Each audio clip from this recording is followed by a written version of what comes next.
খুশির খবর, এসআইআর এর ফাইনাল ভোটার লিস্টে এই দু ধরনের ভোটারের নাম থাকবেই, এমনটাই জানিয়ে দিল নির্বাচন কমিশন।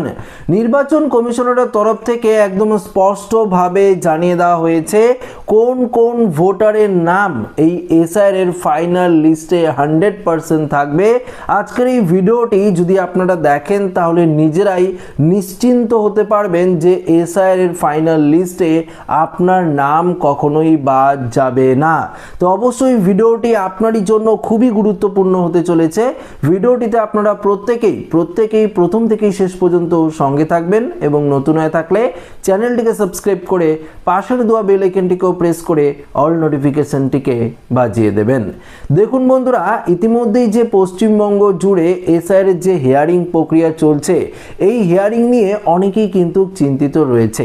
যাদের হিয়ারিং এর নোটিশ এসেছে তারা তো নিশ্চিন্ত যে আমার হিয়ারিং এর নোটিশ এসেছে, আমরা এবার এই ডকুমেন্টস জমা দিব, তাহলেই তো হয়ে গেল। কিন্তু আরেক ধরনের ভোটাররাও এখনো চিন্তায় রয়েছে, কেননা এখনো পর্যন্ত তাদের হিয়ারিং এর নোটিশ আসেনি। তো বন্ধুরা, আর কোনো চিন্তার কারণ নেই। দেখুন, এসআইআর এর লজিক্যাল ডিসক্রিপেন্সির আওতায় থাকা ভোটার এবং আনম্যাপ ভোটারদের যে তালিকা, সেটা কিন্তু ইতিমধ্যেই নির্বাচন কমিশনারের তরফ থেকে গত কয়েকদিন আগেই নির্দিষ্ট পঞ্চায়েত অফিস থেকে শুরু করে শহর অঞ্চলের ওয়ার্ড অফিস থেকে শুরু করে এমনকি আপনাদের নির্দিষ্ট ব্লক অফিসেও সেই লিস্ট কিন্তু টানানো হয়েছে।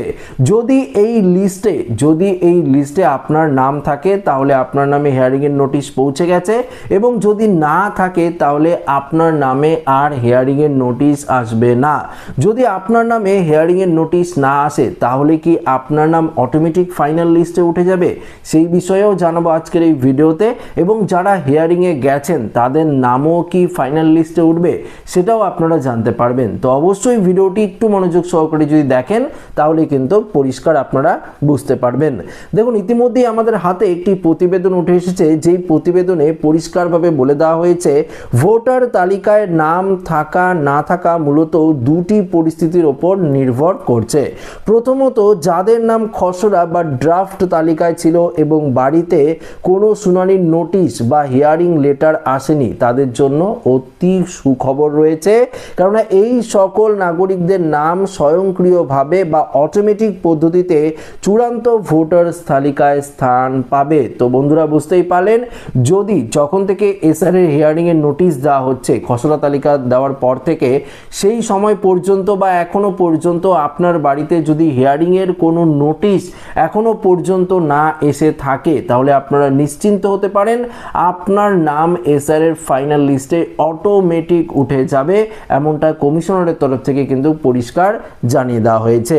দেখুন, তবে নিশ্চিন্ত হতে স্থানীয় বিডিও বা পঞ্চায়েত অফিসে টানানো লজিক্যাল ডিসক্রিপেন্সি বা আনম্যাপ ভোটারের তালিকা নিজের নাম নেই সেটা দেখে নেওয়া জরুরি।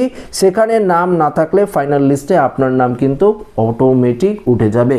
দেখুন, আপনার নামে হিয়ারিং এর নোটিশ আসেনি যে এটাই ঠিক নয়, কেননা আপনি নির্দিষ্ট পঞ্চায়েত অফিস, ব্লক অফিস বা ওয়ার্ড অফিসে যেখানে হিয়ারিং এর নোটিশের যে লিস্ট সেটা টানানো হয়েছে, এই লিস্টে আপনারা একবার পারলে দেখে আসবেন যে এই লিস্টে আপনার নাম রয়েছে কিনা বা আপনার পরিবারে কারোর নাম রয়েছে কিনা। যদি থেকে থাকে বা বিএলও আপনাকে নোটিশ দেয়নি তাহলে বিএলওর সাথে অবশ্যই যোগাযোগ করে নেবেন, এবং যদি না থেকে থাকে তাহলে অটোমেটিক আপনার নাম উঠে যাবে, এটা কমিশনারের তরফ থেকে জানিয়ে দেওয়া হয়েছে। দেখুন, দ্বিতীয়ত কি বলেছে, যাদের কাছে নোটিশ এসেছিল এবং যারা শুনানিতে অংশগ্রহণ করেছেন তাদের ভাগ্য নির্ভর করছে জমা দেওয়া নথিপত্র ও ডকুমেন্টসের ওপর। নির্বাচন কমিশন নাম যাচাইয়ের জন্য যে 13টি নির্দিষ্ট নথির তালিকা প্রকাশ করেছিল, যার মধ্যে মাধ্যমিকের অ্যাডমিট কার্ডকেও গ্রহণযোগ্য করা হয়েছে। শুনানির সময় যদি আপনি এই নির্দিষ্ট তালিকার মধ্যে থাকা কোনো বৈধ নথি দেখিয়ে থাকেন তবে আপনার নামও চূড়ান্ত তালিকায় উঠবে। তো ব্যাপারটা বুঝতেই পারলেন। দেখুন, আপনার নামে হিয়ারিং এর নোটিশ আসলো, আপনি হিয়ারিং এ গেলেন, আপনার নামে যে কারণেই হিয়ারিং এর নোটিশ আসুক না কেন সেই কারণের জন্যই আপনি হিয়ারিং এ গেলেন, এবং নির্বাচন কমিশনারের নির্ধারিত যে 13টি নথির কথা বলেছে তার মধ্যে যে কোনো একটি নথি আপনার রয়েছে, তাহলে তো হয়েই গেল, ফাইনাল লিস্টে আপনার নাম উঠবেই উঠবে। এবং যদি আপনারা 13টি নথির বাইরে অন্য কোনো নথি প্রডিউস করে থাকেন বা হিয়ারিং এ জমা দিয়ে থাকেন তাহলে আপনি সমস্যায় পড়ে গেলেন, আপনার নাম এসআইআর এর ফাইনাল লিস্টে উঠবে না। এই সমস্ত ভুলের কারণে ইতিমধ্যেই আমাদের পশ্চিমবঙ্গের লক্ষ লক্ষ ভোটারের নাম হিয়ারিং থেকেই কিন্তু বাতিল করে দেওয়া হয়েছে। তাদের হিয়ারিংয়ে নাম কিন্তু বাতিল করে দিয়েছে, এটা কমিশনারের তরফ থেকে জানিয়ে দেওয়া হয়েছে।